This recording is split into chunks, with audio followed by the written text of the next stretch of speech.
All right. I'm a huge fan of Albert Einstein. Can you tell?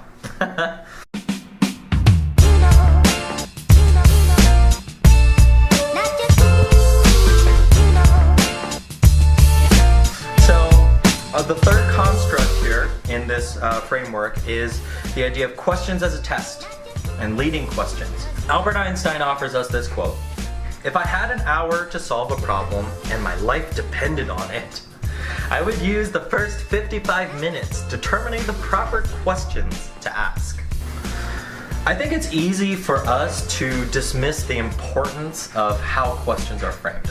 I just spent a lot of time talking about the context and the conditions under which we get to a place where we have the culture that supports investigative research or project-based learning. I want to offer another blog post actually from this really great guy. His name's Teacher Tom. You should follow him on Facebook. He also has a blog spot, so you should follow him. Look up Teacher Tom. I'm sure you'll find him. He's up in Seattle. He offers this blog post, which is it's impassioned. He's probably a little upset when he wrote this blog post, and you can tell. But let me read the post. "They say there's no such thing as a stupid question, but I beg to differ. We hear stupid questions almost every time adults and young children are together. For instance, a child is painting at an easel, exploring color, shape, and motion, experimenting with brushes, paper, paint. There is an adult watching over her shoulder who points and asks, 'What color is that?' This is a stupid question." Here's another example. A child is playing with marbles, exploring gravity, motion, and momentum. An adult picks up a handful of marbles and asks, "How many marbles do I have?" The adult already knows the answer. The child probably does as well, in which case the adult is distracting her from her deep and meaningful studies in order to reply to a banality. Or she doesn't know the answer, in which case the adult is distracting her from her deep and meaningful studies to play a guessing game. In a moment, these stupid questions take a child who is engaged in testing her world, which is her proper role, and turns her into a test taker, forced to answer other people's questions rather than pursue the answers to her own. If it's important that the child know these specific colors and numbers at this specific moment, and it probably isn't, then we should do the reasonable thing and simply tell her, right? "That's red," or "I have 3 marbles." If it's not new information, and it probably isn't, she's free to ignore you as she goes about her business of learning.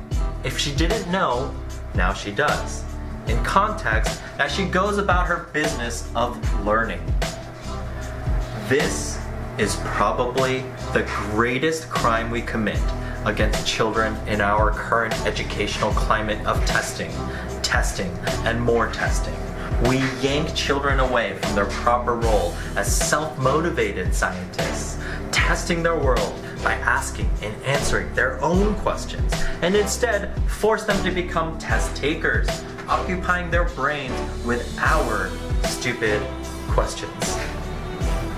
So, yes, you can tell he's probably very upset when he wrote this blog post. I imagine that he was. Probably for a good reason, because he, like me and several other educators, are just up to here with the kind of prevailing model of thinking about young children and education, and just how disrespectful it is to young children, how often we get in the way of real authentic learning.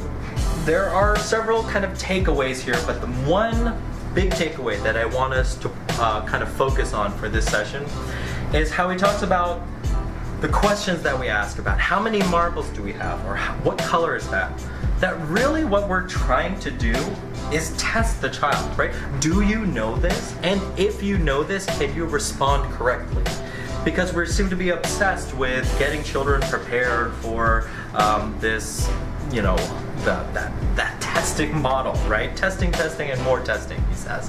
He considers it the greatest crime we commit against children. You know what? I'm probably inclined to agree with him.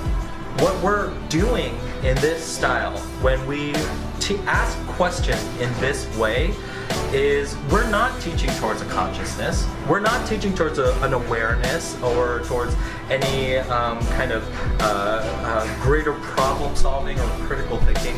We're just testing children to see what information they can reproduce. And you might ask yourself, right, it's just a question. It's a harmless question. Sure, the question in and of itself is harmless. No, there was no intention, but the impact, and that's why I'm going to keep going back to what I first talked about.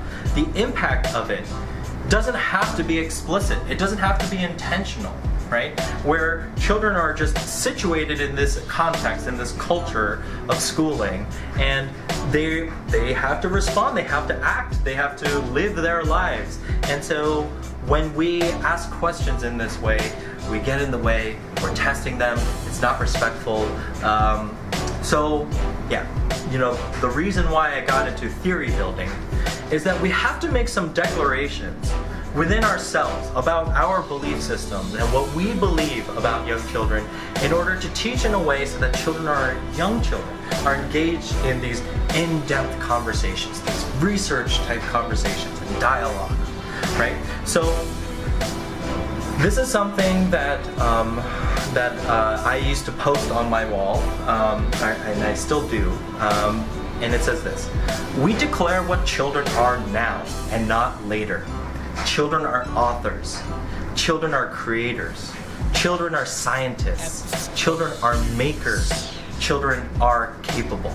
And the reason why I post this is because I don't want to be complicit with the idea that children become something later, that it all happens later in their life, that all of this is just an investment. Who are children right now? And what kind of a setting am I providing that reflects what I believe? Because this is what I believe. I believe this, that children are authors, makers, creators, that children are capable, right? And so when I'm operating in that system of thinking, right, foreshadowing, if I'm operating in that system of thinking, in what ways do I have conversations with young children? In what ways am I setting up my culture and my routines and my rituals and my daily schedule?